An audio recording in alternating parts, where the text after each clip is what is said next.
الرحمن الرحيم. نشكر مكتب السيدة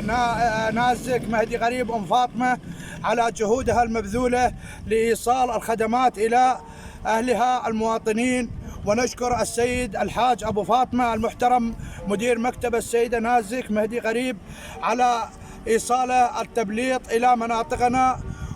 وذلك لرفع معنوياتنا وتخليص طلبتنا، لأنه هذا عام دراسي.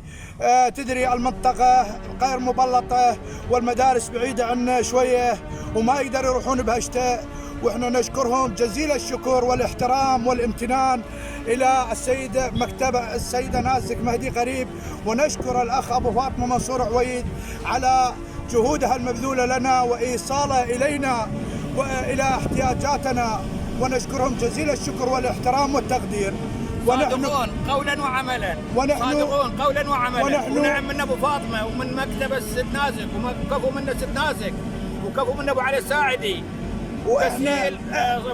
سبل العيش، سهلوا لنا سبل العيش بالمنطقه، منطقه معدومه احيوها احنا نشكرهم ونشكر عصائب اهل الحق،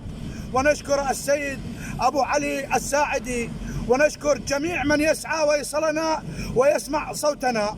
وجزيل الشكر والاحترام إلى الكل والجميع لكل من ساهم، والسلام عليكم.